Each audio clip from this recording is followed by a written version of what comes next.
All right, we're going to get started. Yes. So, can everyone see in the back with the lights still on? Yeah. Great. All right, so thank you for coming to another DataWorks meetup for September. This is a special session, so I'm very happy to have Steve here. It was very quick for us to get this out, but I thought it was important since it's going to be a great session on introduction to machine learning. Before we get started, I always like to thank the sponsors and do a couple quick announcements. So Darren is a sponsor, and Nate, would you like to say hi and introduce yourself? Hey, so happy to be here, and we're a proud sponsor of DataWorks. And real quick, to tie into this topic, for AI ML, most of our work is in the offensive and defensive cyber operations environment. We also took a lot of our lessons learned from the agency and retailered a tool for suicide prevention and had a very extremely successful clinical trial with University of Utah. And then we're pressing AI ML into some other areas. So getting a one-on-one here, and if you have any questions about how we're applying it in some of the areas we're at, feel free to talk to me afterwards. Thank you.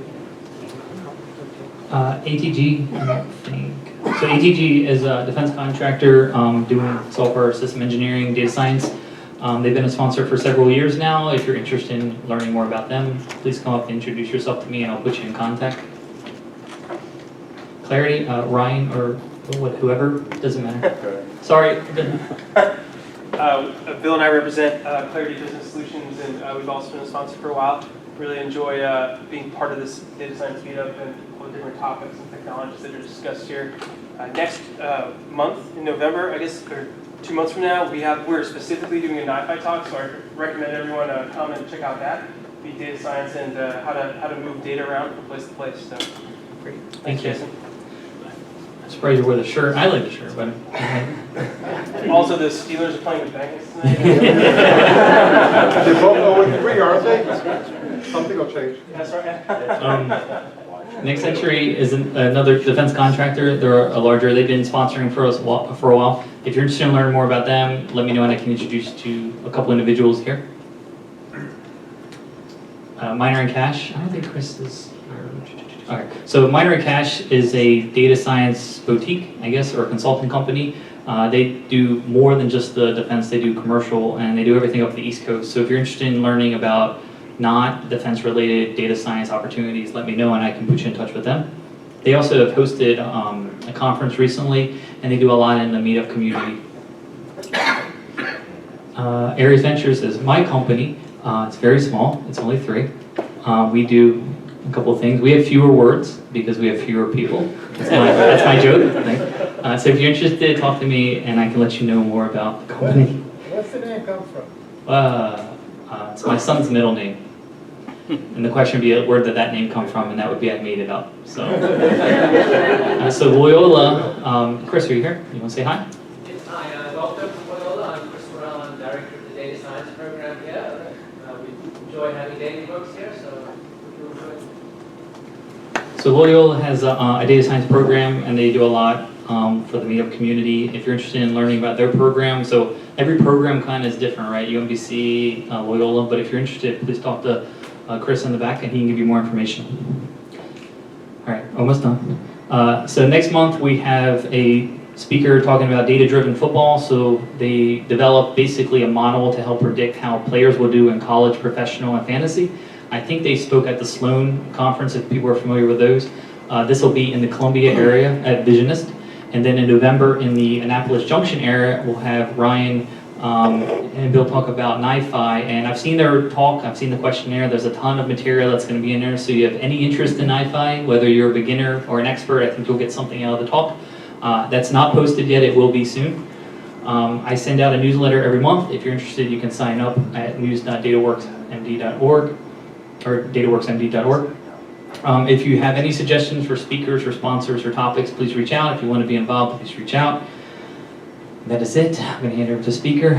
Steve is one of the SIGINT analysts. I'm really bad at this, Steve. From IntelliGenesis. So I'm very grateful for having you here. So basically, quick story.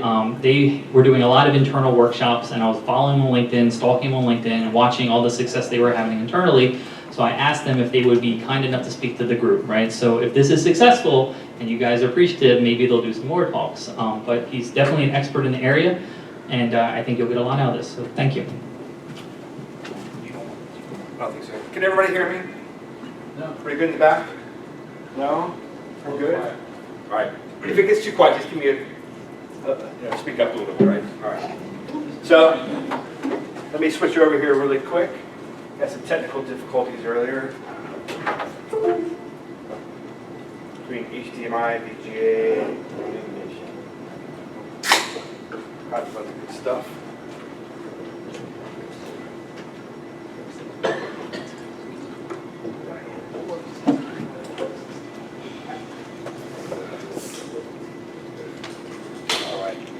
Everybody see the slides pretty good? All right. So I'm Steve Scarbrough. I'm work with Intelligenesis LLC. A little background on me, just so you all know.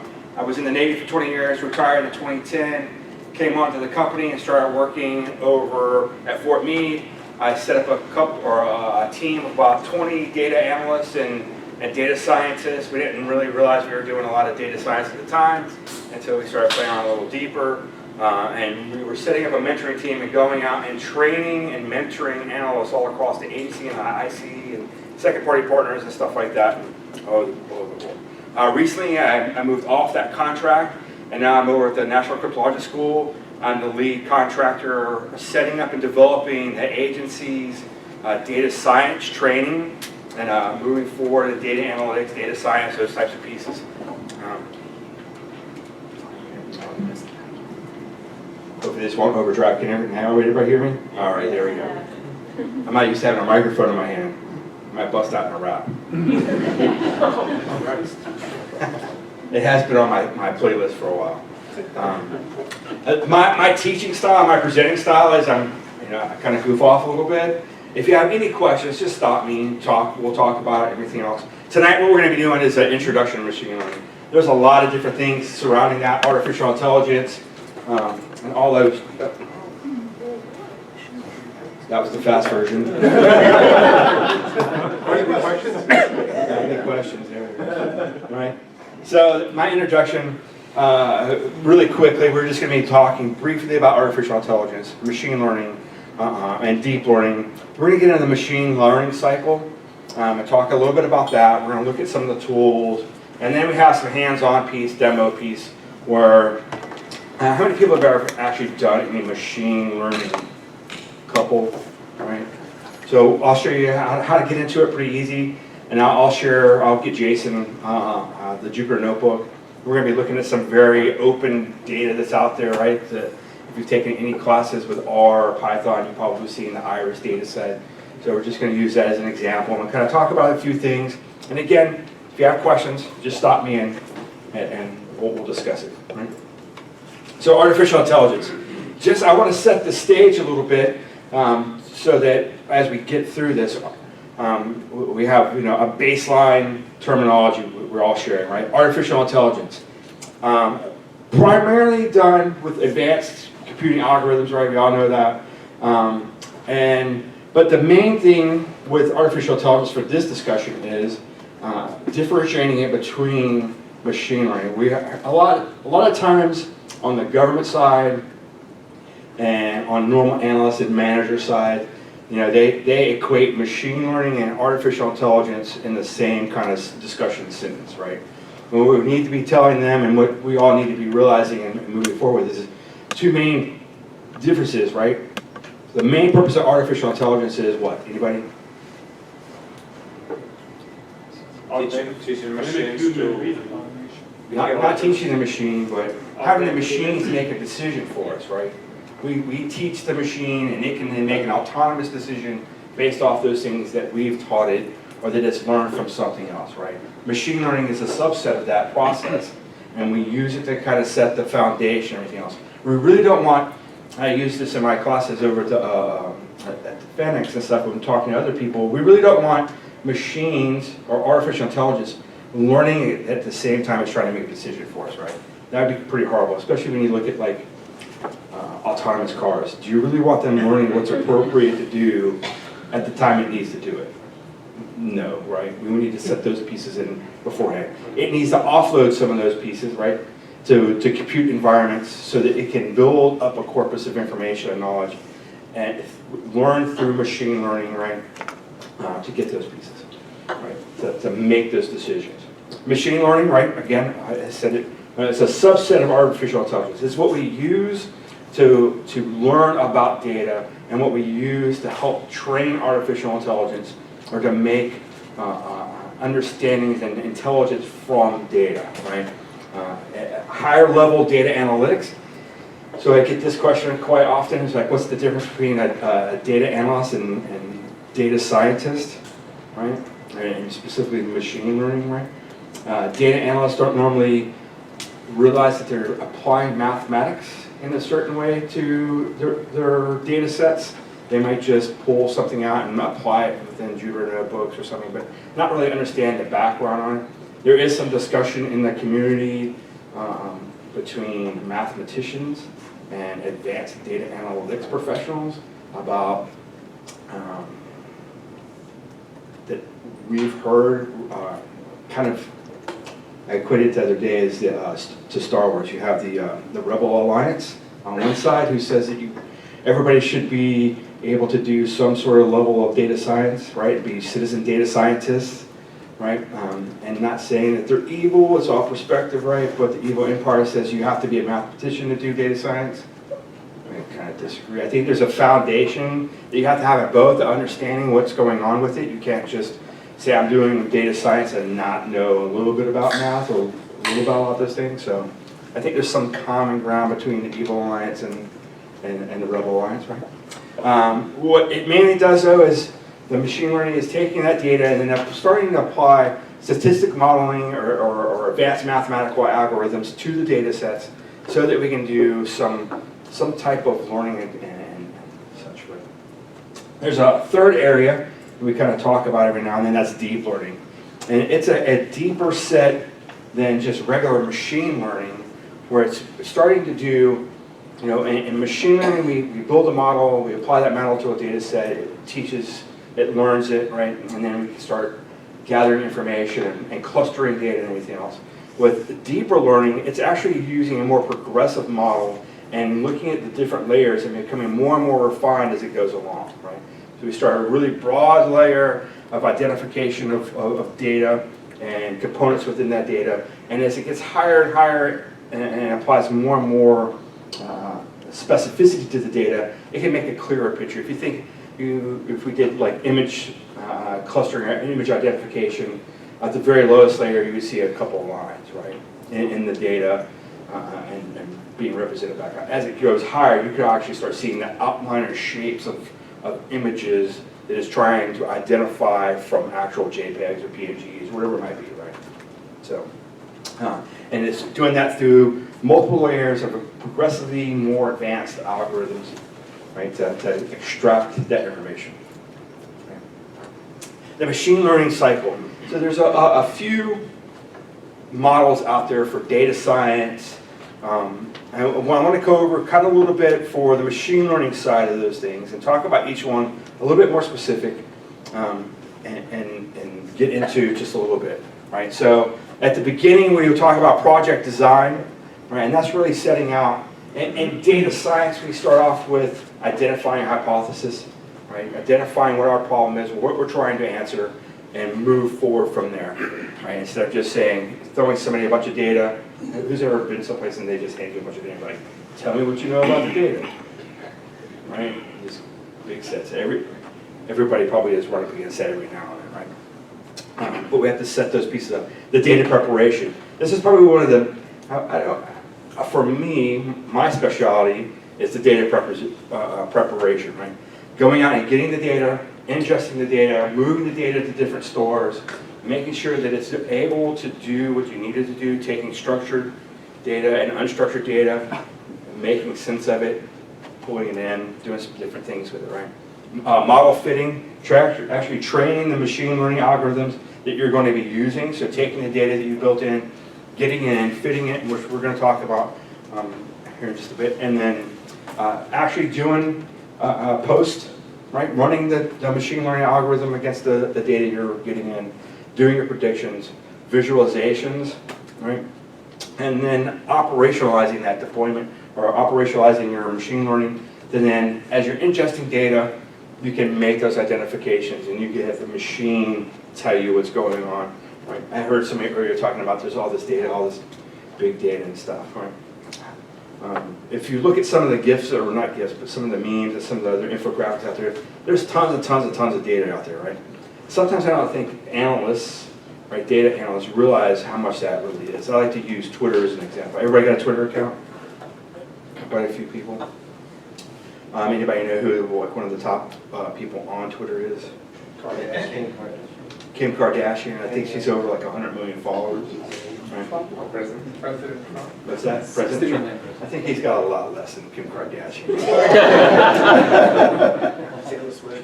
Taylor Swift. Yeah.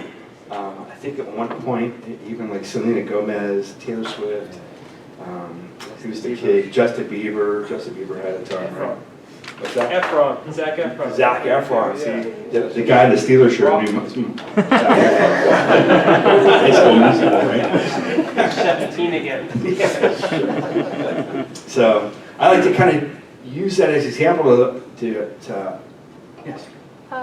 It's Obama. He has the most followers. He does. How many As followers? of today's, 108 million. 108 million. All right, so we'll use Obama. Right? 108 million followers on Twitter. To most people, when you say President Obama tweeted something, they think of that as what? What's a tweet? That's a singular event, right? Sentence. What's that? It's a sentence. It's 128 characters sent out to the world. It could be different things, everything else. But to data folks, it's not just one tweet, because you have to think about the followers and the devices the followers are using. So to get to, if we were to try and enumerate or gather all the data from all the people that were using, so we could say, I'm going to classify the followers of Obama, President Obama, based off their mobile devices. I would have to collect all those tweets and get all those user agents and everything else. Per device, per person, right? We think about our daily lives. We have normally 2 to 3, sometimes 4 devices in our life. That's 4 different pathways to get a tweet. So if you were trying to characterize it, you would have to have, what's that, 400, somewhere roughly around 500 million packets, tweets to go in and pull all out and everything else.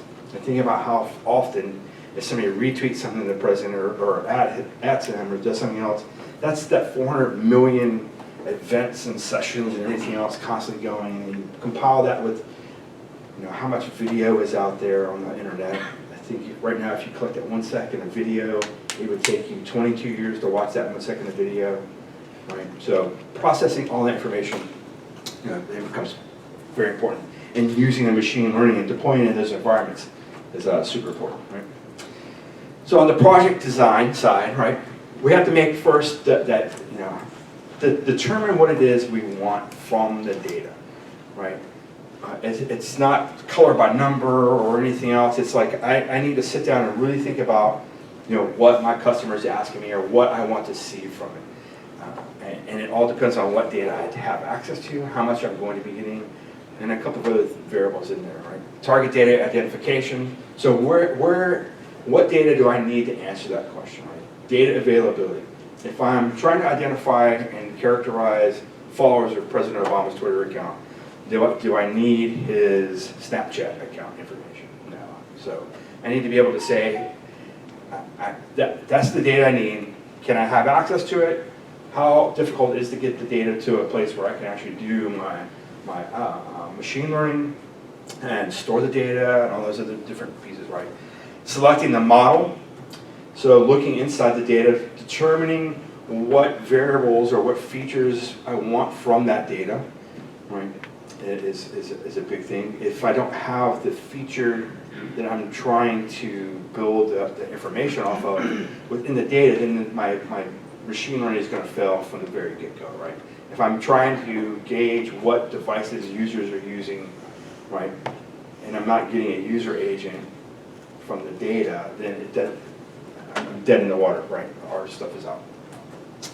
Data cleaning and data wrangling, right? So if you've ever done any big data type collection, bringing in data from a customer or some other piece, right, that's probably one of the bane of your existence to start with, right, from the get-go.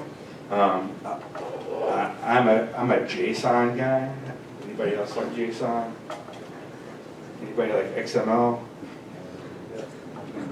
No, nobody likes XML. We won't talk too bad about it. But they hand you those data sets, or they tell you where the data's at, and you don't know how you're going to get it. Sometimes I've seen people just hand like sheets of paper over, like, here, I printed all the data out. Like, awesome. I need 5 million stickies now. So getting that data in, getting it stored someplace, maintaining it, making sure too, one of the things we like to point out in our training too with data is dark data. Does everybody know what the concept of dark data is? Anybody? No? So dark data is, we bring all this data in to your corporation or to your customer, has it stored on their networks and everything else, and they probably only use about a quarter of it.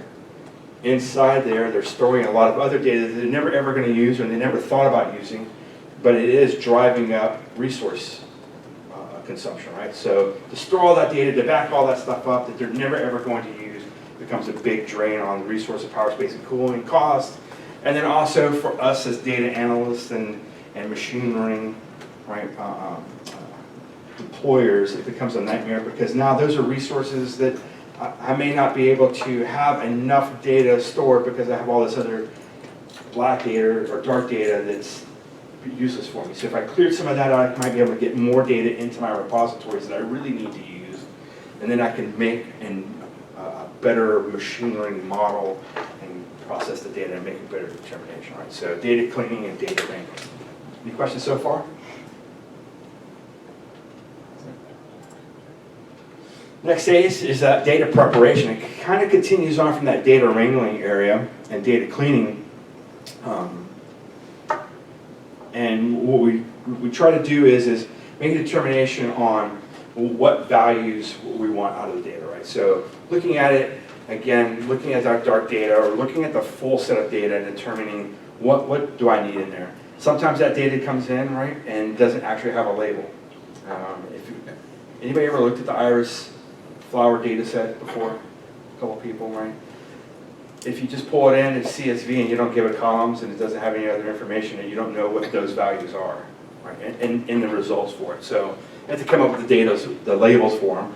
We also have to make sure that the labels are standard across data sets. So if I have two people sending me similar data and I'm trying to, again, if I have one point gathering Twitter information, another point gathering Twitter information, they're sending it to me and they're saying a user agent is this, right, this label, and then another one decides to save time and space, they just label as column B.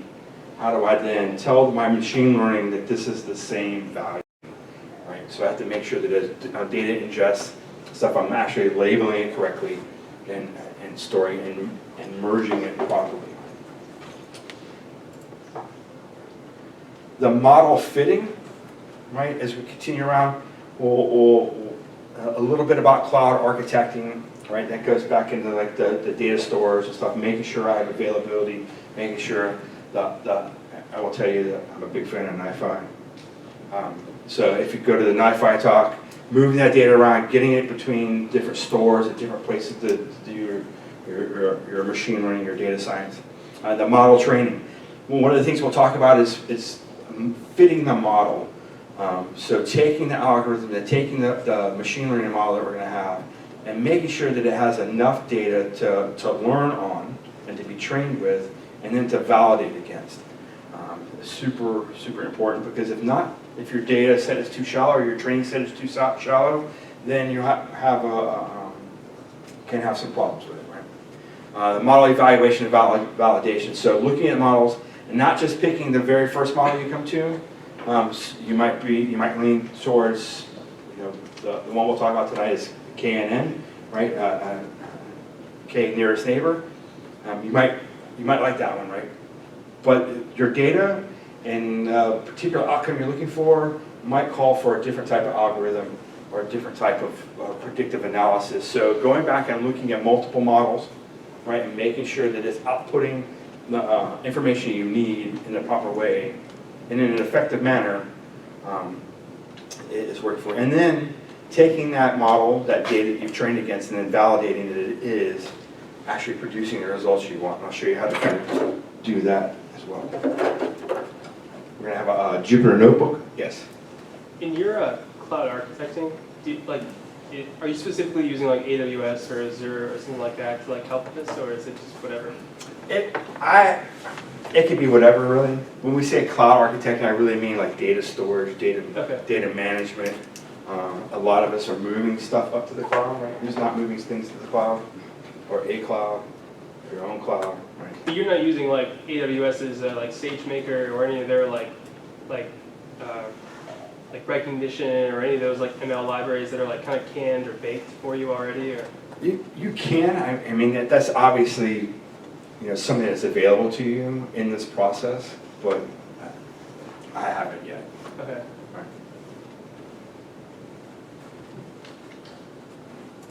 And then kind of the final stage here is inference and deployment of the machine learning model, right? So taking your information, you've trained the model, you've run it against your data set, and you start looking at the predictions it's making, right?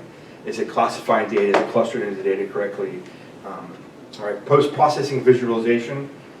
This is also very important. Who likes looking at rows and rows and rows of data in a spreadsheet? Right? Nobody. How many customers like looking at rows and rows and rows and rows of data? Some of them. Right? That's what they know. Old timers in white collared shirts. Right? Looking at that data and everything else and getting it into a format that's visually not just stimulating, but gives it thought, right? Makes and conveys the meaning that you're looking for so that you can take a look at it, right? One of the lessons we taught last week was, left brain, right brain. Or left brain is where all the math and reasoning and all that stuff occurs at, and the right brain is where all the creativity comes in at, right? Who's a musician? Anybody play guitar? One person, right? Is more a mathematician, right?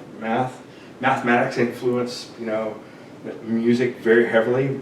Musicians are mathematicians in essence, as they understand how to manipulate the frequencies and the timing and everything else that makes some tone, right? So it's taking math and making it audibly pleasing, right? Same thing we want to do with data science and machine learning here, is make the data visually pleasing. So you gain some sort of insight for it, and you tell the story, everything else that's in your data and everything else.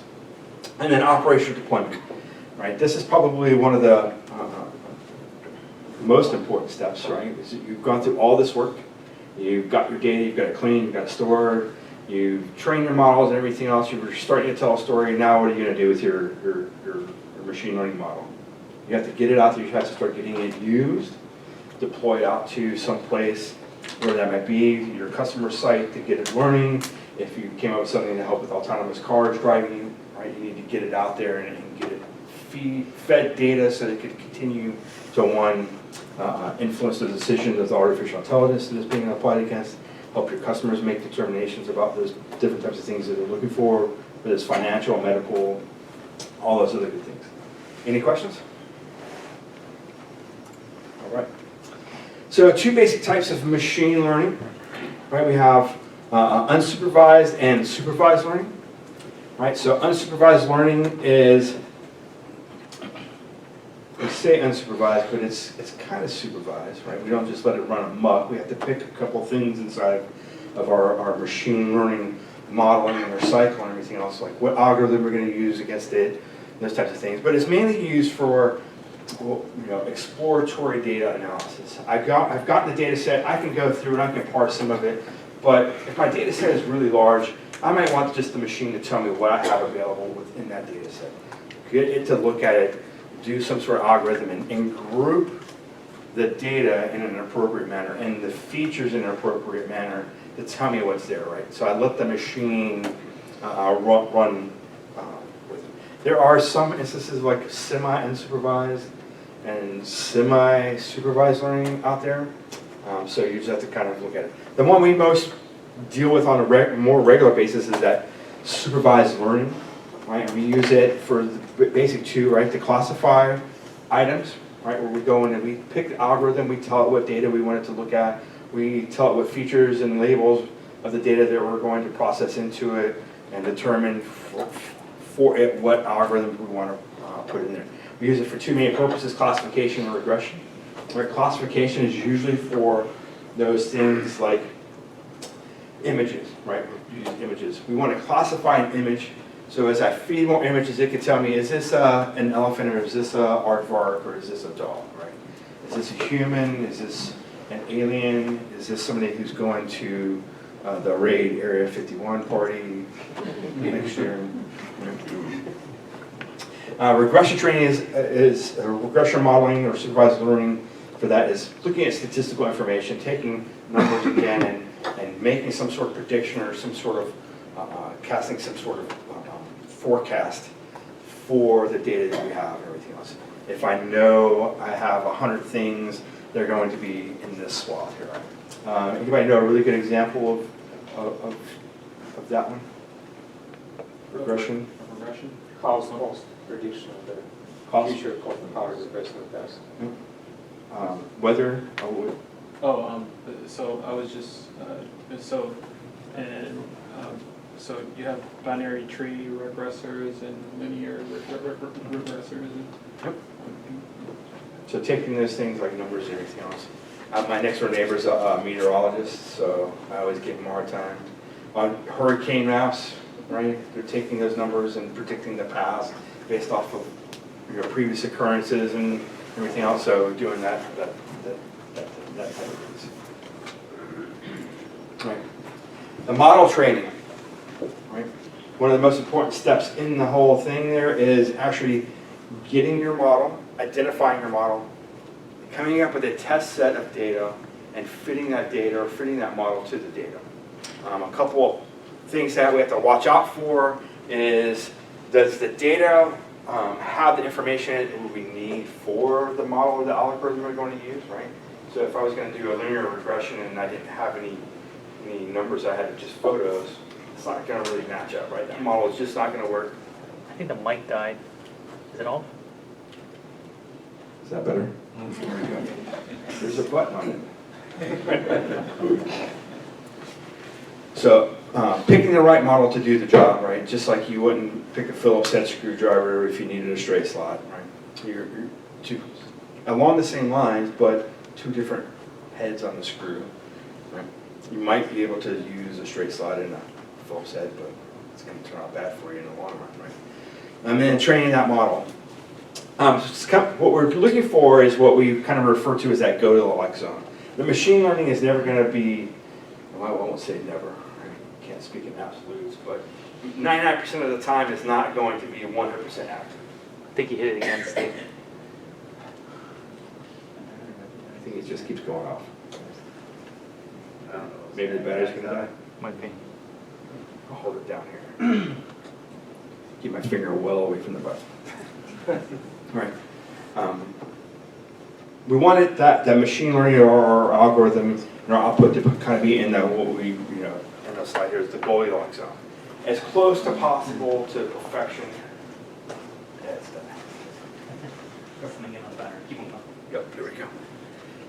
As close to 100% accurate as possible, right? It's that Goldilocks zone. Where does it give me the information? I'm going to have outliers. At any given time, I can feed data into it. The model might be a little off. The data that I've fed might be a little off and cause some sort of anomaly or outlier within the data. Right? Our two biggest problems, though, is underfitting and overfitting data, or the model. So underfitting, right? Training and validation loss. So as we go in and we start feeding information into it, we may not have enough specificity within the data to be able to give an accurate model or build an accurate model with the data, right? Some of the things we might have to do, right, is train a little bit longer. And what we mean by that is exactly that, train a little bit longer. If I have a set of 150 things in my table, and I'm going to be running over a course of a week, and I get back, an underfitted model, I might need to say, I need to train for 2 weeks or 3 weeks or 4 weeks. Right? Give it enough time so it can build up enough data, enough has done enough learning, right, to then be able to produce an accurate model for me to use, right? More features. If I give it a really, really broad set of features to use, right, or actually not really broad, but let's say a very narrow set of data. Like I tried doing something for an example the other day, and I just was going to use a JSON generator, and I picked age, gender, and height, right? In a company. That's really, not really enough to predict how many people work at a particular company and everything else, and what attracts those types of things. So I might have to dig a little deeper and find out something more, right, about the companies that I'm trying to do prediction of employees with and everything else, right? It might tend to group, cause a looser grouping of information or features, right? Decrease the regulation. So again, loosening up the things within the values or within the algorithm, right? If we are over specific in the algorithm, then it might miss those types of things, right? And we might also need, again, a new model, right? The model that you're using, like we're going to just show you KNN, that might not actually work for you or work for your data. So it might not be producing the results that you're looking for. And that's true also in overfitting. Right? So overfitting. Some of the things there is, again, we're going to have training and validation loss. Just because now we're being too strict about what we're training against, right? And coming up with too tight of a model, so that when I give it something that might be slightly off just a little bit, then it says, no, this is not, no way it can possibly be that object or related to this data, anything else, right? We can also have oversimplistic predictions. Yes? So I think the text on the right side is for the last chart.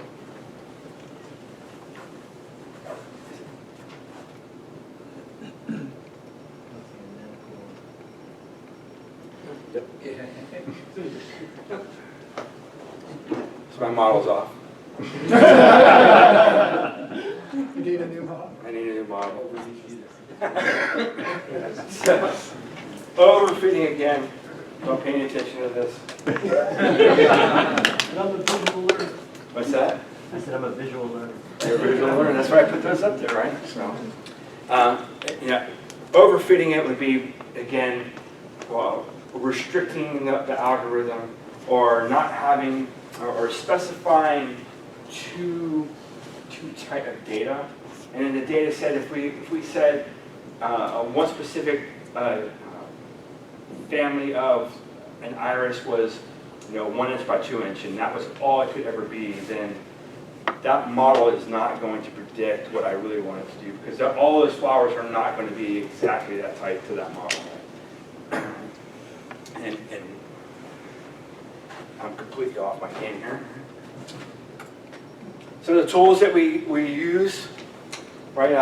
sklearn. Before you move on, I have a question real quick. Yeah. So you talked about different types of machine learning. There was the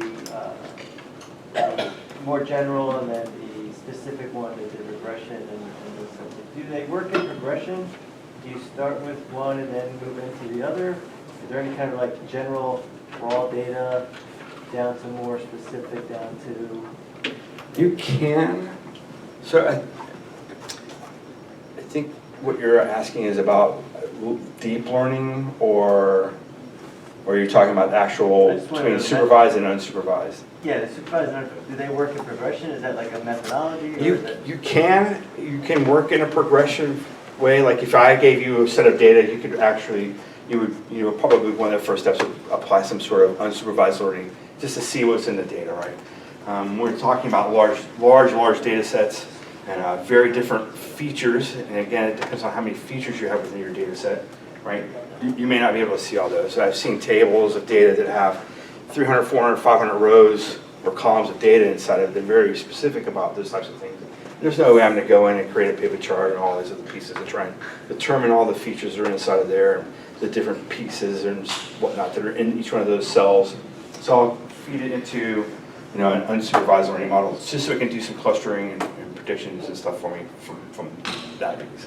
Then I could go from there and start making determinations. Okay, I want these features, and I'm going to apply this model to it, so then I can make some sort of determination or predictions based off those.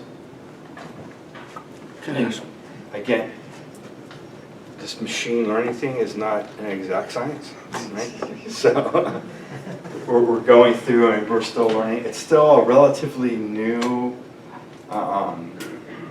body of study or different science. Yeah, we're still all, we're all in this room, we're all still learning about it. I learn something new every day.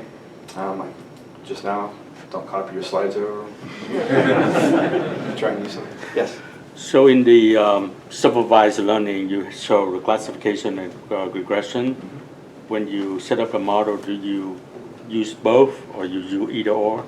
It depends on, again, what data you're going to be using. If I have a set of data that say like photos or unstructured data that's just text, I may not have anything I can do any math with. So I wouldn't use a regressive model for that piece, right? I would use a classification model or clustering model to bring that data in together.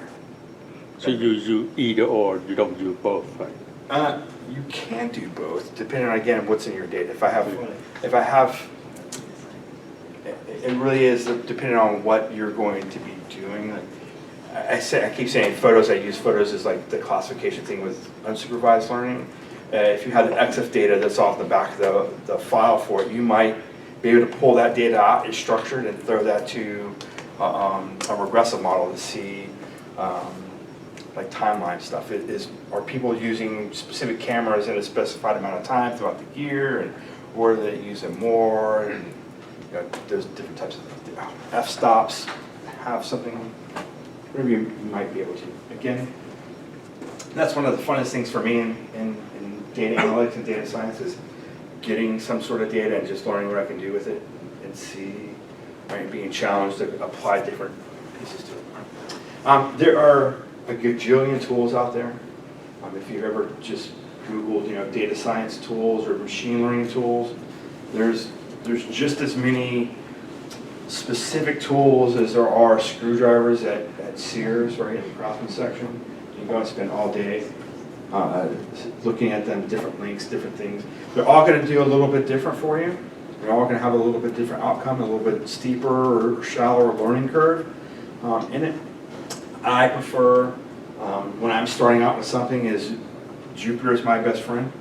Python is probably the easiest thing to start learning on, especially for like newer analysts and newer data scientists and everything else. So I use the scikit quite a bit. That's what we're going to use tonight in an example here. All right. The example is going to use a KNN algorithm. Does anybody know what a KNN or K nearest neighbor algorithm is? So a couple people, I'll explain for everybody else.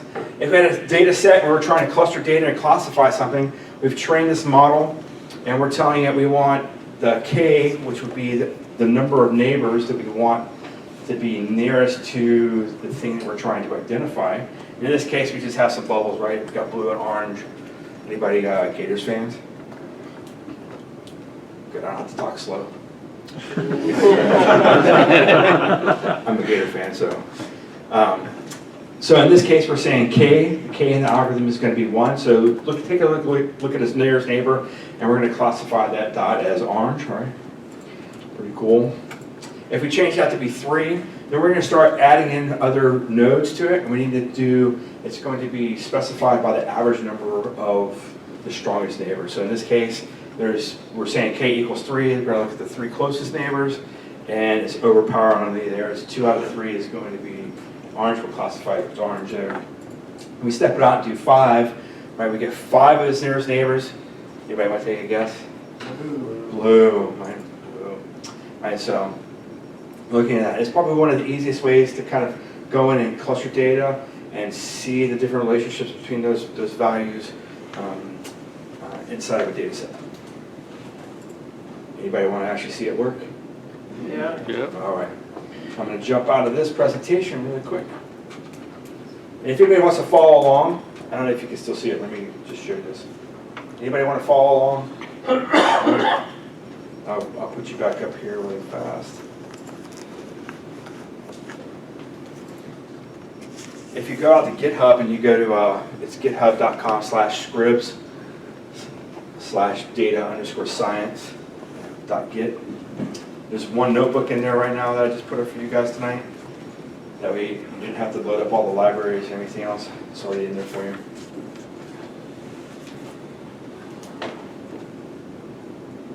You want to get to it?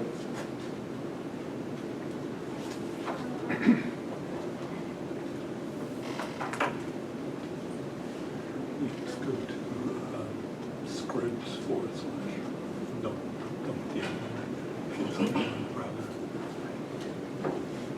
And I'm gonna get these slides out to Jason with all the links and everything else too, so Yeah. he'll be able to send it out to everybody. Take a picture. Good. I was gonna put a QR code in there, but I know some people sketch out about that stuff nowadays.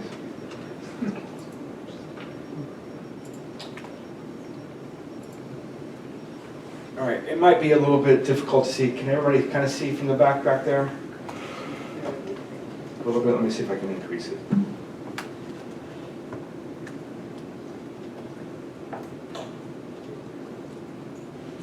A little better? All right. So what we have here is just a Jupyter notebook. Has anybody not ever used Jupyter before? A few of you haven't. I would tell you it's the easiest one to get up and going. Load Anaconda, come to Jupyter already, Python 3.7, get in there and just start going to town. There's a lot of stuff out there available for you. And this one, we're pulling in a couple things. So inside the notebook, we're setting for an environment to begin with. We're going to pull in pandas, pull in SciPy. Matplotlib is going to do some of our plotting for us. NumPy, there's Seaborn, and there's our sklearn. All right, we're going to use it too. There's quite a few different things we're importing from there. So you'll see here in the sklearn section of the notebook, pulling in k-nearest neighbors, a logistic regression, decision tree classifier, the Gaussian MB, right? A couple other pieces inside there to create some accuracy scores for us. Once we start, we train our model and we apply some data sets to it. The data set, right, again, I mentioned it earlier, it's been around for quite some time. I mean, it's used in a lot of college classes and stuff, right? And anybody familiar with R? A couple people, right? So it's a data set that's already loaded up in R. You can import it into your Jupyter notebooks and run it into Python. And data, who doesn't know that data is all over the place nowadays? OpenData.gov, right? Baltimore data, Kansas City data. I was recently at ICS. Anybody know about ICS, Industrial Control Systems? I was at DHS's working group for it, and in the room, all these vendors, and they're talking about their tools to show data. And the guy I was with, I said, listen, all they're going to talk about is data. And he, by day 2, he's like, you're right, everybody's talking about data, and now he's really talking about the tools and everything else. So I showed him Open Data Kansas.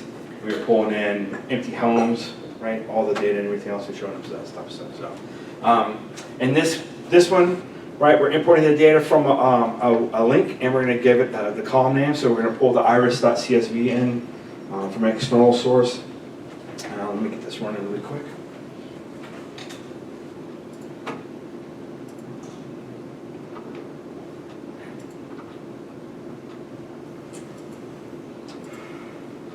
Now, just that fast, we've gone out and we've grabbed the data right from that location. We've ingested it and we put it into a data frame. So in pandas, we're actually taking the CSV or the JSON, putting it into a data frame, giving it the column. So in this data set, we're trying to identify 3 different variants of the irises.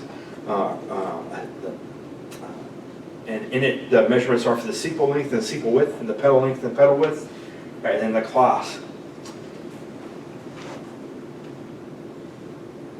Run this, I'll show you what's in this data frame. So the data's come in, and now in the frame we have the length and width of the sepal, and the petal length and the petal width, and then the class here. So you see Iris virginica, there's Iris setosa, sorry. And there's one other one that's in there as well. I think it's, I forget the name of it. What it's actually looking for is, right, we're trying to build a model out so that as researchers someplace sends us data, we can actually feed that data into it, and it can classify the species, right, that's inside there. You can see between the 3 different ones, they look really, really similar until you start looking at those measurements and everything else. You can see the versicolor and the setosa are slightly different, right, based off those sepal and the pedal measurements. We can take a quick gander at it, conductable, you know, that EDA. I've been given some data, pull some data in, I can see what's in my data frame now. I want to kind of explore and see what's inside there. So with pandas, I can just do a group by class and tell it what size, so I can see how many results I have inside of here.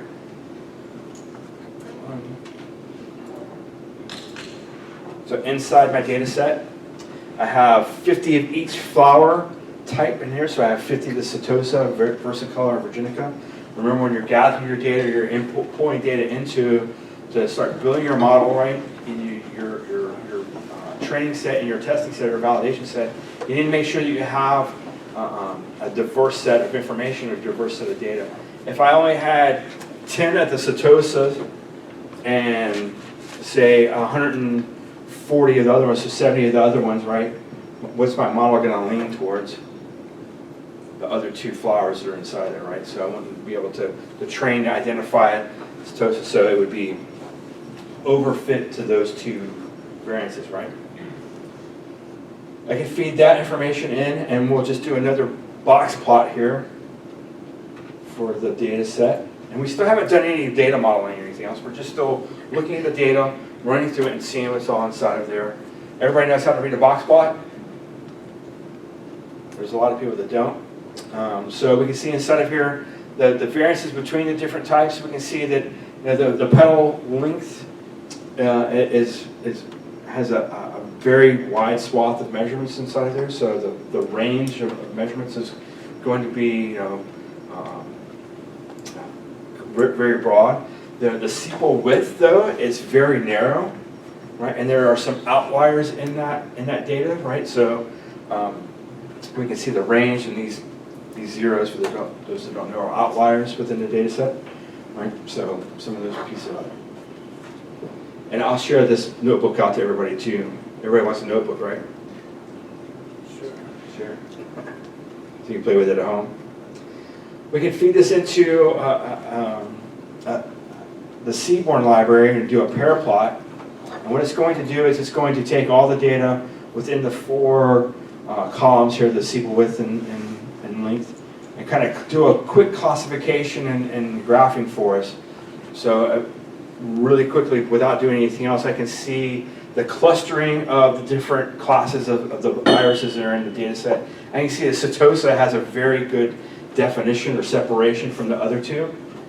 Inside of the data, there's a very good separation in between these two classes here, depending on the data, when we're looking at it, right, how we view our data and everything.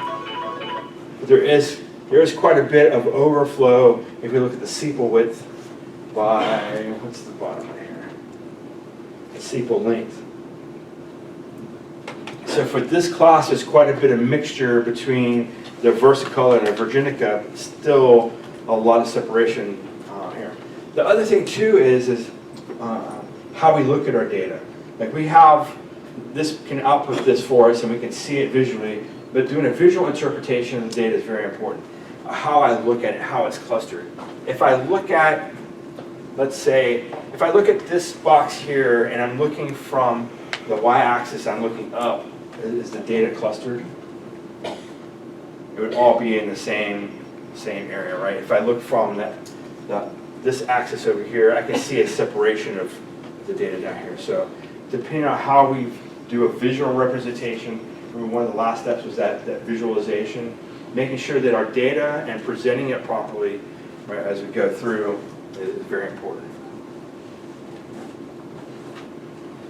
What we're going to do next in this example is we're going to actually set up our training sets of our data. So we're going to split it out and we're going to create an X train and X validation and a Y and a train and a Y validation. We're going to do that really quickly, right? Create a couple arrays from the values in the DF, right, in the data frame.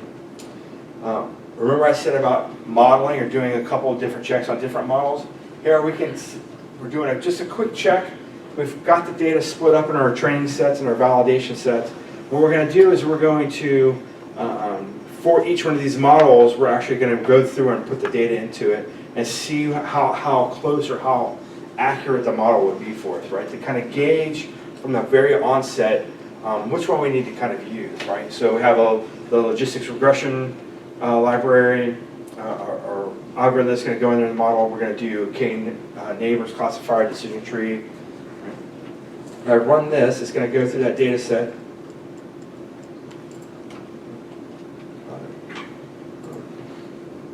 And then I'm going to print out at the bottom here kind of an output to show me, right, how accurate my data was. So we can see SVM was almost 100% accurate. The KNN was at 99%. The LDA was at 97%. So they're all doing pretty well, but which one would you really want, right? The one that's, you know, the most accurate out of them all, this SVN, right? We can apply it to that if we wanted to. I'm going to use KNN because it's a little bit easier to explain as we go through. So what we're going to do next is just kind of, again, do a visualization or visual representation of the output of that. So I can see, again, a box plot. Box plots will be your friend building some of these things out, right? So we can see the two strongest models with the SVM and the KNN. We had some outliers here, but it was pretty tight. The LR, I probably would not use the linear regression on it just because it's going to be a nightmare, right, to interpret, right, or to build that out. What we can do next now is we can apply, we're going to pick the KNN, and we're just saying KNN equals the KNN classifier, right? We're going to do a fit, so we're going to fit the data in the X train and the Y train data. So we split the data. I'll show you, let me back up here really quick.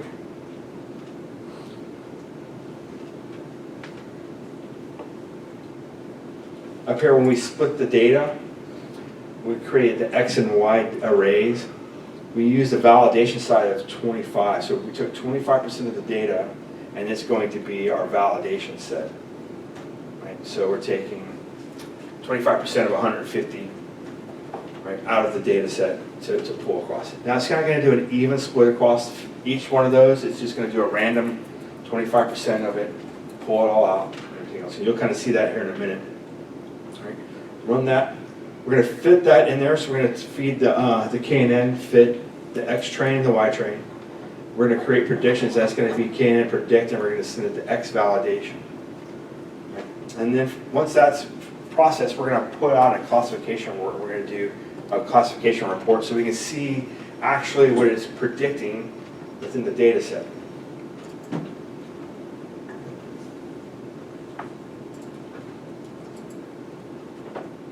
So you saw it run pretty fast. It's a very small data set. So our KNN validator or KNN model, right, 100% identified the Setosa elements within the validation set. So the precision and recall, right, that's the number. The precision is how many times it accurately can predict it without saying that it's negative. Right? So you can see the other ones, the versicolor and virginica was 81%, and the other one was 91%. Right? And remember, I'm going to show you something here in a second to kind of validate some of these things, right? So you can look at them where, again, visualization is coming key, right, to those, to the machine learning process and all that stuff, right? We can output another little graph here. Has anybody ever seen a RADVIZ before? Or a RADVIZ? So what it does is it takes, in this case, it's going to take our four elements or our four labels of data inside there. We've got pedal length and pedal width, and we got signal length and signal width. Think of the object as being, you know, pulled by springs, and it's going to pull the element to the closest or the strongest pull, right? So in this case, up here, sepal width and sepal length is strong in the setosas, right? And we saw that up to the top before, right? Where the setosis was fairly well defined in the box plots, in the pair plots. And then the other two, the versicolor and the virginica, are very close. Right? If we look again at our data model that we just output, right, we can see it definitively identified, right, the setosa 100% of the time because it's very separated. That the variance here at 81 to 91%, think about how the data was interspersed together. There was some crossover and overlap between the two data sets, or not the two data sets, but the two elements within the data, right? So it's harder for the system, or harder for the KNN to make differentiation between those two, so there's going to be some error in it, right, in the predicting the model. So we might need to create a larger set of data, right, for those particular two types of irises, so we can see if we can't overdrive or create a more defined separation so that we don't have an accuracy loss in the prediction model of almost 20% and the other one of 10%. Right?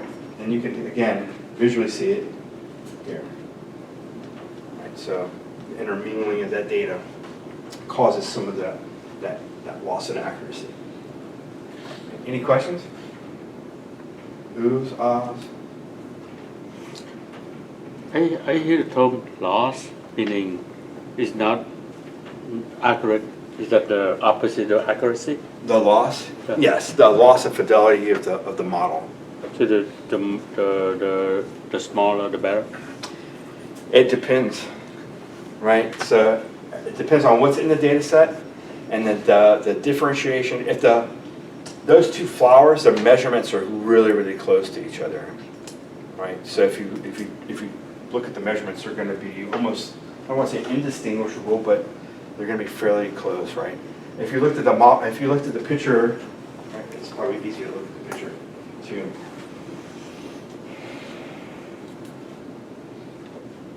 See how the setosis is very narrow, but then the versica and the virginica are very wide, right? So those measurements are going to align with each other a little bit better than the very narrow petals and sepals of the setosa. So it's not necessarily the smallest, the last value, the better. Right. Okay, thank you. And I see you seeding the value is 7. I know that part of the process you always have the seed, but why you need to seed and which value is more appropriate? In this case, well, the seed or the sample size for The set? seed, Yeah. SEED. Right here? Yeah. So that's just the number of values we want to pull out and how randomly pull from the data set. And again, that'll depend on the size and the different types of pieces inside there. We could adjust it to see Try and if error. it has anything. I was playing with it earlier with that validation size. So if we actually did 25% or 20%, run this.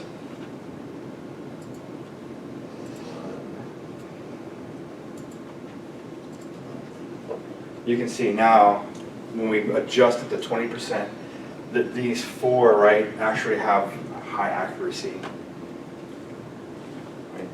So your sample size, your model that you're going to use and everything else, well, can't have an impact. So you just have to kind of play with it a little bit, make the determination, see which one's doing it right.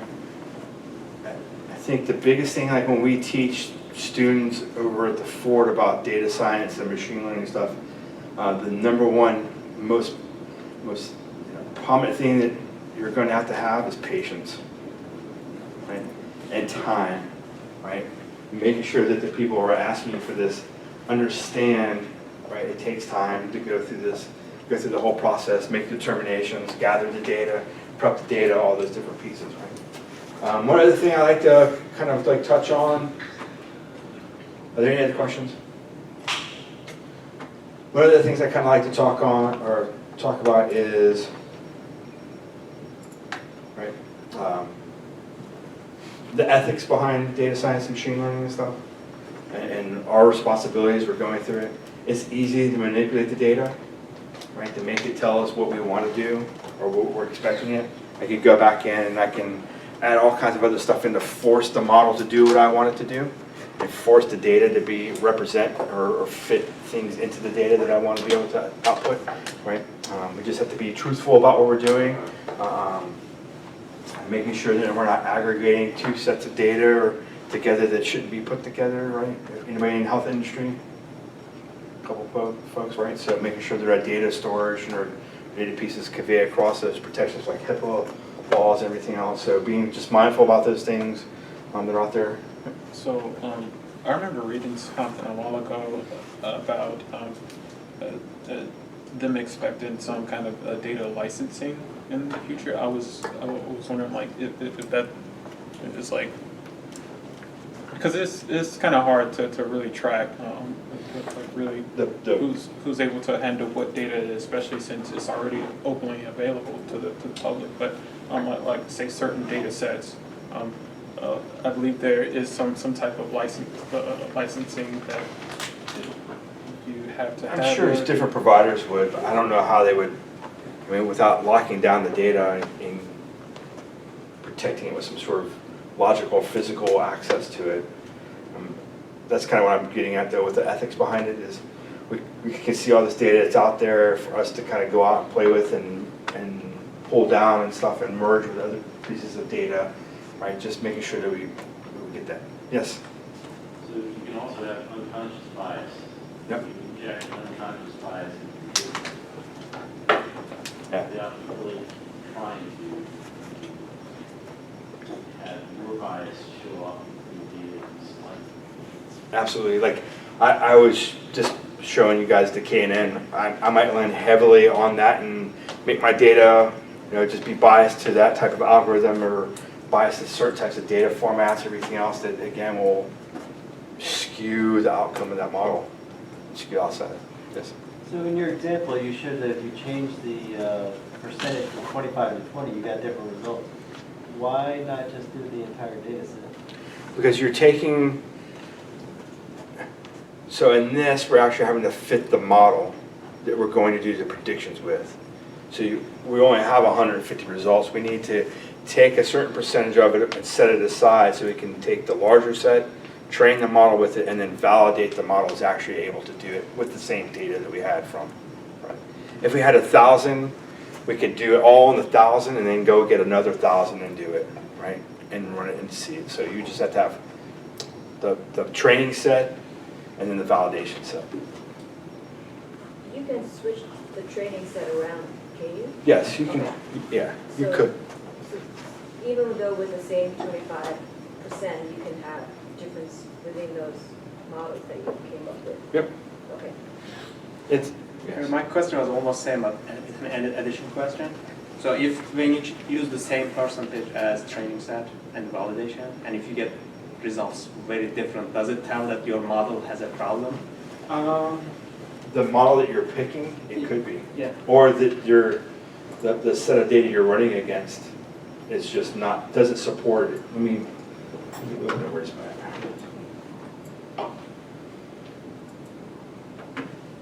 We'll do this really quick just to show you. Where's that?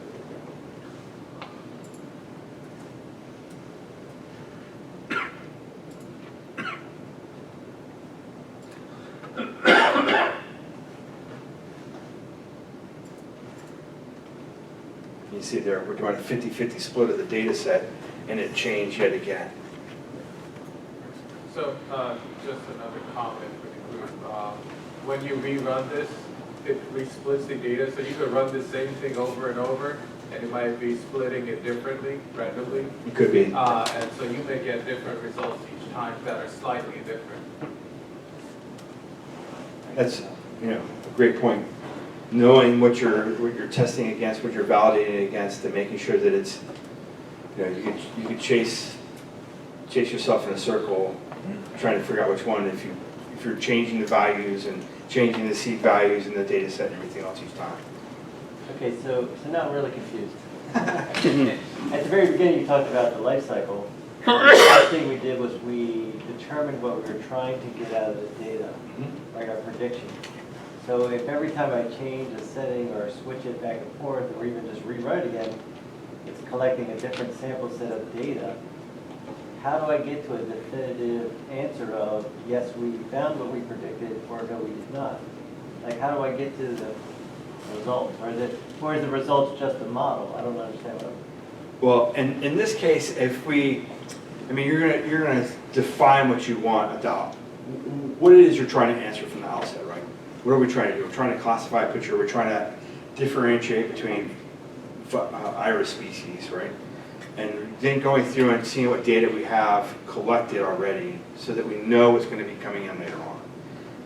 Now this piece, and that's not a complete cycle, you're going to go through several iterations, internal iterations as well, because I might go, okay, I need this data, I have to clean it, or I have to groom it, or I have to do something else with it. I might have to go back to the provider or the source and get them to send me more data, and as you go through, you're going to have to go through multiple iterative cycles of the internal cycles, right, to get to those pieces.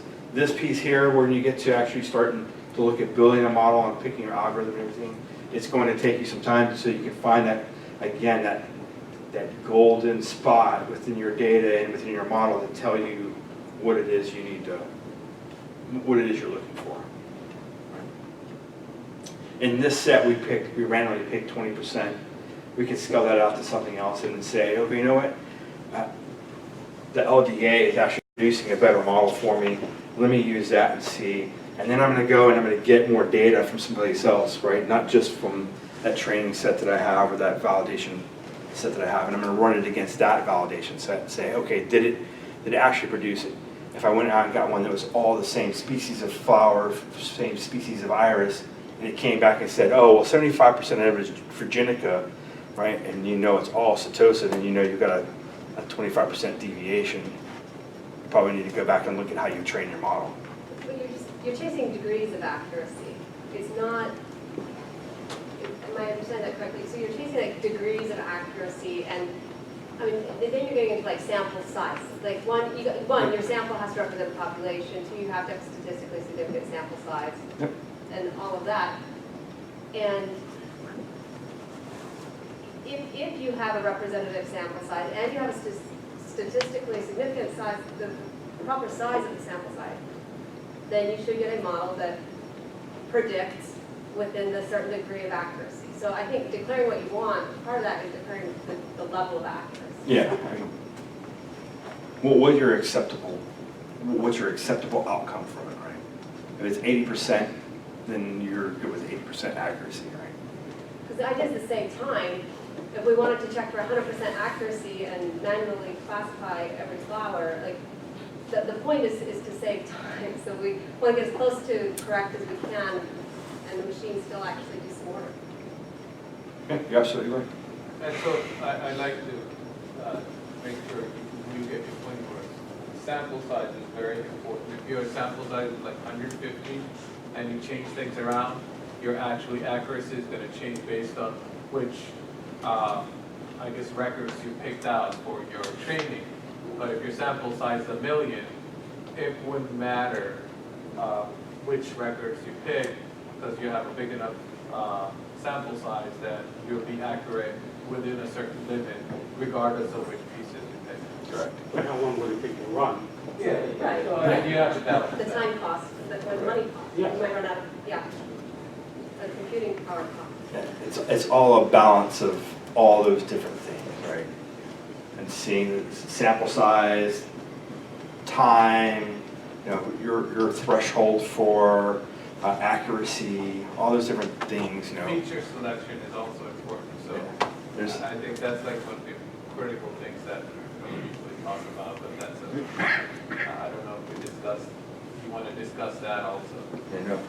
In this set, when he's talking about the features, in this set, there's 5 basic features: the class, and then the length and the width, and of each one of the petal and the sepal. The more features you add into it, the longer it's going to take.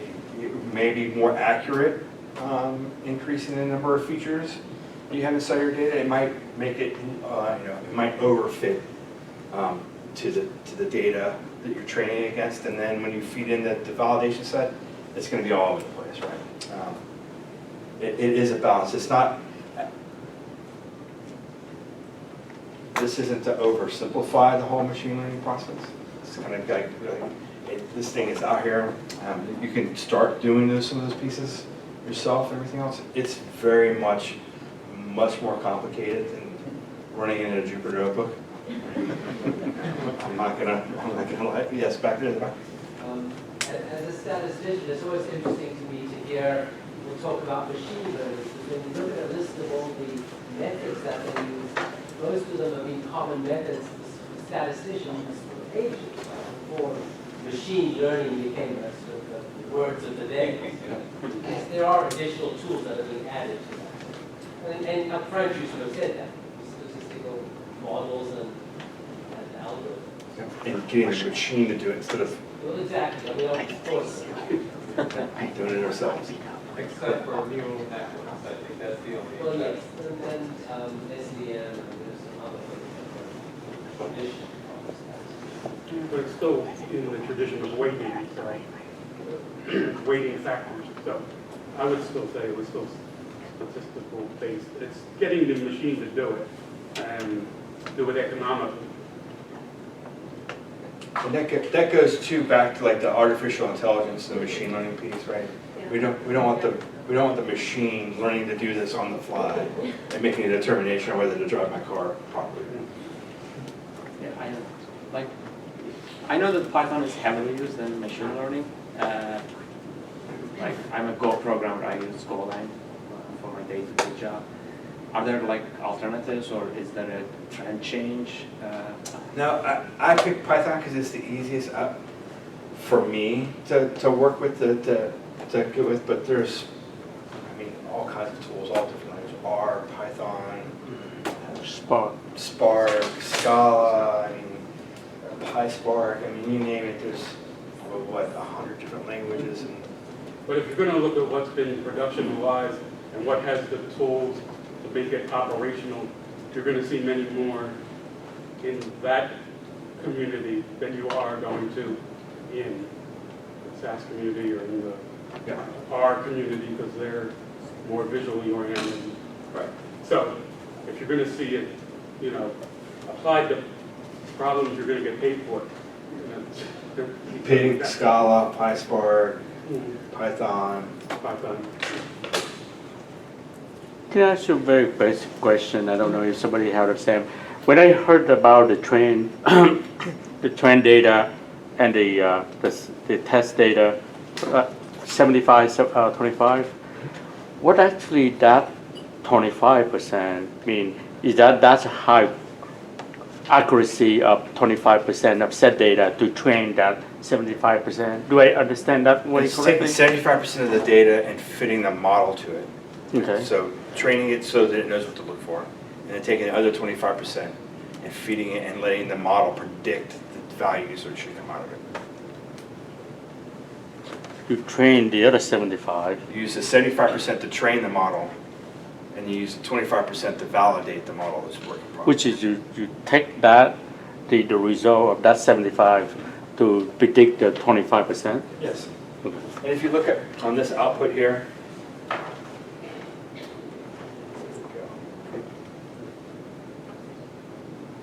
change this.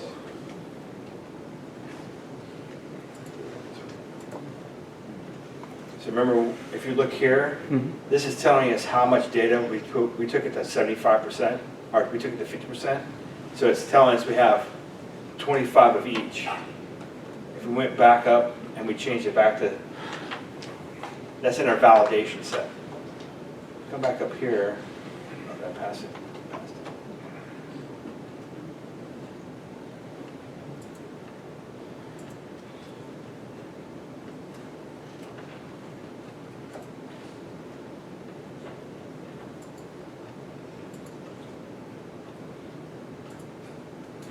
You see that our numbers changed. So we only have 7 Setosas, we have 12 of the versicolor, and 11 of the Virginica in that data set of the 25%. So 30 is 25% of the 150. Does that mean 75% the data, meaning we already know more about accuracy, or it's just raw data to It's train? just raw data that we fed into it, and Okay. it knows, okay, this cluster is the Setosa. So whenever I see values that match that, I can say with the training set that I've done and against the validation set that I put in there, I can predict of the 25%. the 25%, that's the breakout of it. Okay. And it accurately identify the Setosa 100% of the time. I just try to yeah. understand the meaning of it. Yep, yep. Steve, talk about the machine learning life cycle, and starting from the planning throughout the data acquisition, model building, deployment, and then probably it kind of iterative, right? And as more data comes in, we will start that process again. We start all over. So this sounds like a software development process or similar. It can be in a sense. So you'll be constantly going through and reevaluating the data, and you might have to make the change at some point. Like, oh, you know what, the KNN or this algorithm, this model is not working anymore for this data size. With the speed of the data is coming in, it might be coming in faster than the output can actually be generated. So you have to kind of make all those determinations. You're watching it and revalidating. So I think my question here is that in larger project where you have multiple developers, data scientists, data analysts, data engineers, doing collaboration, right, checking code, making changes, and deploying to production. Have you run into any concept of applying DevOps? Continuous integration, continuous. A lot of the larger teams are in the data science pipeline. A lot of the larger teams are doing that, employ those methodologies like DevOps and everything else in their development cycle and everything else, doing machine learning. Because, for us on the other side, we have analysts, right, consumers of data, we have the data scientists. We preach part of our entire class is communication between the two, right? The domain experts of what the data is, right, and then the domain expertise and the mathematics that you use for machine learning and artificial intelligence development, right? So they have to be talking to each other. A lot of times the analyst or the consumer will come in and be like, I need you to go and find me this information in this data set, right? The data scientists as a team will go off and they'll start doing their own process. It could be weeks, months before they come back and say anything, and it could be lost cycles on lost resources, everything else. So it has to be a close relationship between the consumer and the developers, and then the developers and that are doing machine learning and everything else, a close relationship between them is going on as well.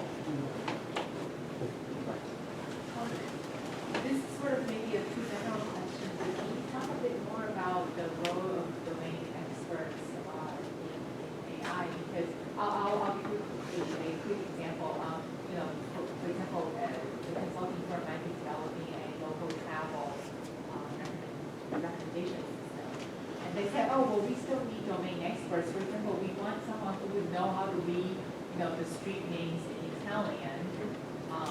But, that seems like a really narrow role for domain experts.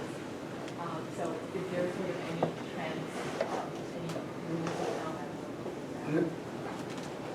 I don't know if there's any rule of thumbs, but I mean, again, we constantly preach that interaction between those domain expertise and the data scientists, right, and the developers and stuff that are going to be actually putting the algorithms together and everything else, because those guys and gals won't know the domain specific pieces. Like it might seem like it's narrow to read Italian street names, but to a mathematician, that's going to be Italian street names. He's not going to know what that means, right? So he can create an algorithm that produces things associated with Italian street names, but he's never going to be able to know whether or not it's correct or not, because he can't read Italian street names. So that relationship, earlier when I was talking about the evil empire and the rebel alliance, that's kind of that two, like advanced data analysts and domain experts, and then the mathematicians and AI and ML developers and everything else on the other side, right? Those guys don't know how to make a car run. So they need a mechanic there to tell them how the car actually works, so that their AI can make it go where it needs to go. To piggyback, I think the most important thing that you mentioned is patience. And if this is really your 101 introduction into machine learning, it's really fun because you're basically trying to teach a machine like you would a child.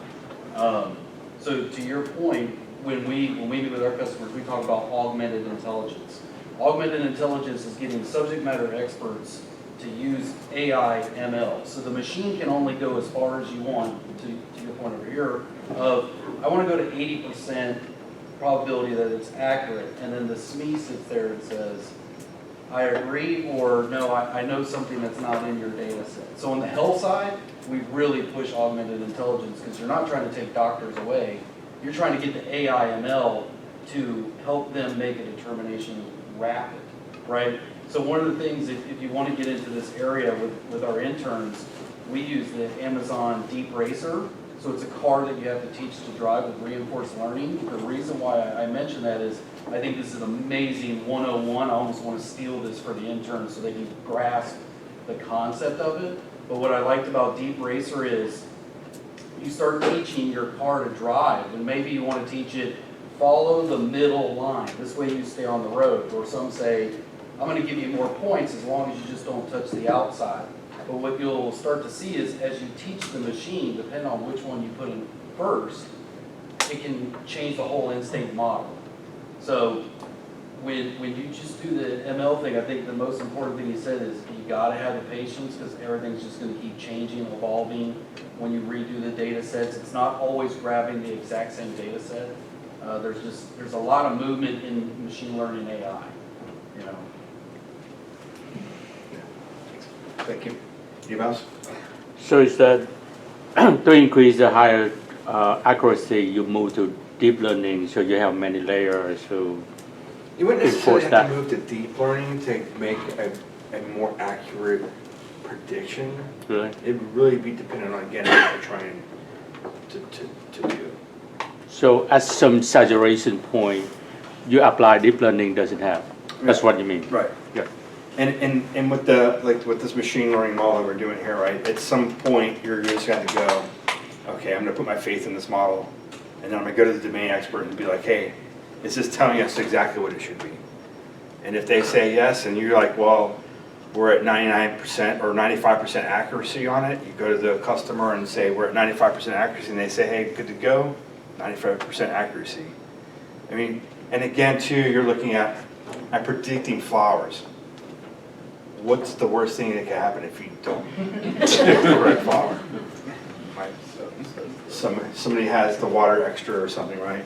Machine learning how to drive a car, you may not want 95% accuracy. You might want 100% accuracy. So you have to go in and play with it and make sure that it's going to do exactly what it's supposed to. So, like, one of them is very different from the others, right? Yes. So can you just, do people like, do they take that out and just keep it two and try to find out the difference? You absolutely could. If you train a model and you see a significant, difference in it, you could actually just take it and on your ingest, you just say, hey, this is this flower, and drop it, or take it completely out of your model and not even worry about it anymore, because you could look at it and say, yes, there's a definitive difference between these things. It's a different.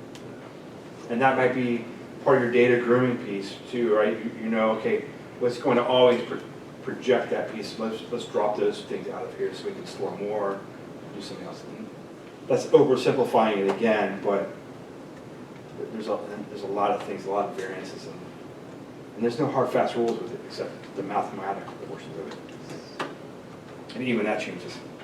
So what I was going to say is, for that example, it looks like we could tell the difference pretty easily between the one and the other two with these four features, but maybe we need another feature. No matter how much more data we have, we might need another feature to differentiate the other two. Yeah. So that's what we might need a botanist or some other domain expert to help us. What feature should we choose to differentiate these other two? Yep, exactly. Yes, ma'am. You can also combine features, well, to give the other two, to figure out what the other two are. Yep. What was that? You can combine features. We run into something kind of like that with language processing, in that in English you think, well, you have it, you have where you have a word that is spelled the exact same but has different meanings. It might be more prevalent in other languages. You might have the same series of consonants, let's say like in Arabic, and the short vowels are not written. So you could have multiple different words with the very same spelling. And so the unknown is not written, so that there could be what I guess the represented value could have different meanings. And this is where like the SME can come into play. Is yes, the data set is collected, the data is accurate, but there's so much knowledge that the SME has that they're operating on to make sense of that. So that they're already bringing some knowledge to the table to interpret it. And so you have to stop and kind of look at it granularly and ask, is the value that's represented, when we look at that and see meaning in that, is there only one possible meaning or are there multiple? And so you might have to overlay other data sets, for instance. So if this series of consonants comes up, it has one of 5 different meanings. And then the way you derive meaning from that is you have to look at the neighboring words. You have to put it more in context. So a single feature on a flower might not be enough to definitively define that flower or classify it. However, if you look at it in conjunction with others and they all fall within certain parameters, then you might have that accuracy. Yep. And that's where a SME can come in. They can know what more you have to look at or what else it could mean.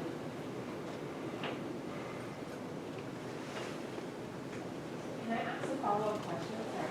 Absolutely. So for example, I think one thing that would concern domain experts is, how much technical expertise should they acquire in order to be truly literate and to be able to, make the diagnosis that you're talking about there. I'll give you an example. If I say, I'm looking at, Chinese social media, and I predict, the model predicts that the Chinese government is going to send troops into Hong Kong, right? That's a big deal.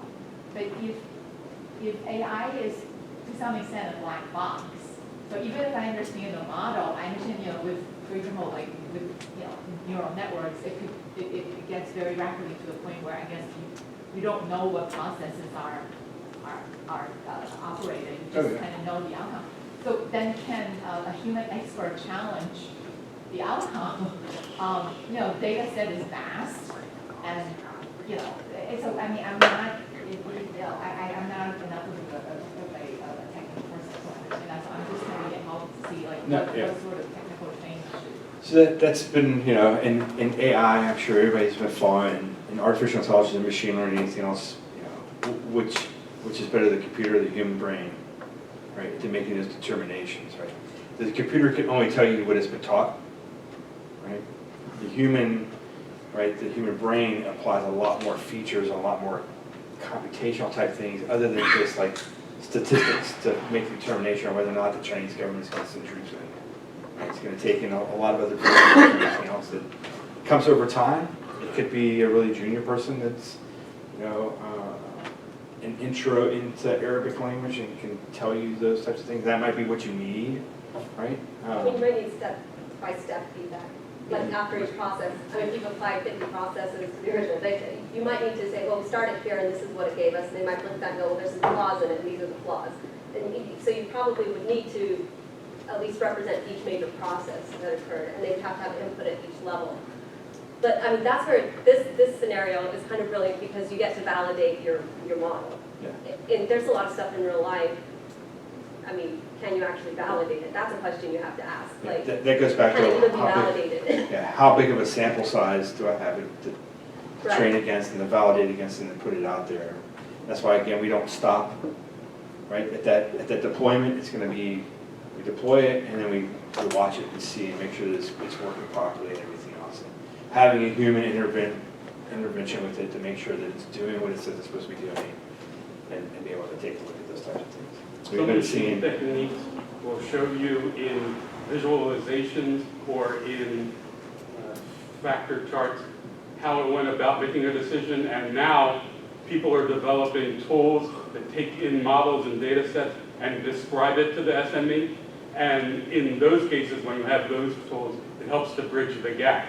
But you've got to have the SME to know that the IT people aren't just going off on a following noise in the data.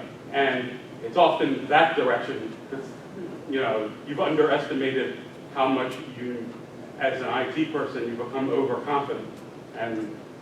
But the tools that are coming out now that will describe what the algorithm did when you feed in the results and what the factors were most important will bring us forward in the future. So There's a whole thing we do on like communications between domain experts and data scientists, right? Think about common terminology that we use in analytics, right? And how that translates over to like data science, machine learning, or AI, right? We say the distance between two things, right? Is that the distance in the data, or is that a physical distance? Right? And you might say, I want to know the distance between these two, and they're like, oh, well, it's 5 characters. I'm like, no, I want to know that it's geographically separated from each other. So is it fair to say that this is a lot like a scientific experiment that might be isolated, but then the inference from that has to be taken into account the entire, interaction of all these different things? Like your weather model, there's always 10 different paths the hurricane could go on. And the weather person then takes those models and says, well, based on what we know as experience, it's probably going to go this way. Something to that effect? So that's, I didn't mention it, but machine learning, AI, deep learning, that's all in that data science realm, right? And that encompasses scientific research, right? And research methodology of being applied to it and everything else. It's not as simple as I projected it appears being, oh, just open a Jupyter notebook and dump some data in it and grab science, right? There's a lot more methodology and stuff behind it and learning and everything else. I think like the main thing with this is it's just like, it can get really complex, but there are some very basic things that we can, as users, as domain experts, you can show them how to do some of these things to kind of get them involved with it and get the data scientists and the machine learning developers involved with the SMEs and the domain experts to kind of come a little bit closer. And it's not that scary, right? It's like 10 lines of code, right, to do some classification. I wonder, have you heard the recent trend of auto machine learning, automated machine learning to like data robot, one comes to mind. And also you mentioned about Rabbit Miner, right? Yep. Rabbit Miner comes with the auto ML functionality that does all the feature engineering, model selection, hyperparameter figure for you. What do you think? There are, I think, right, this is just my opinion, there are some data sets and some things that can be fed into an auto learner, right, and generate that information out. It's still going to take a human validating it on the backside of it, right? It cuts out a lot of the legwork you initially have to do to get some of it done. Applying it into an AI environment where it's going to make decisions, I'm not so sure about that. Last question over here. Yes. I asked a basic question. I do some reading, take some book and deep learning and things like that. So every time I study something and I go to meetup and I probably form my idea better, I understand. What's your resources that bring a person who distant from, doesn't know anything from AI and can be relatively easy and quicker to understand this concept? I mean, I get a lot of things better because I did do some study before. I attend and take some fast AI here and there. I still connect the dots. Do you happen to know? I mean, I don't. What I can do is I'll put some links. I'll give Jason some links and everything else, and some of the places I go to. Okay. But I mentioned it earlier and everything else too. It's still, I mean, if we think about statistics, I'm not a statistician, but I think what formal stats has only been around a few hundred years, if that. And now if we start talking about artificial intelligence, we're only looking at a couple decades. And machine learning is in that same time frame. In the community, I'm sure people who have been working at the fort, some other place, and everything else, we're still trying to decide what data science is even, right? So, and how we train people for data science, what things we want them to know, what things, trying, that group, that, I'll say Eve Alliance, right, saying that there should be nobody doing machine learning and data science that don't know math, right? And they say, well, the reason behind it is not everybody performs surgery on themselves. And we're like, well, that's true, but there are things like CVS and WebMD and other places to go and get information and learn parts of it. You know, I don't always go directly to a surgeon. I might go to a PA, right? Same basic premise, right? It's still very much in its infancy. We're still trying to learn as much as we possibly can and all that good stuff. So with that, thanks for letting me come here.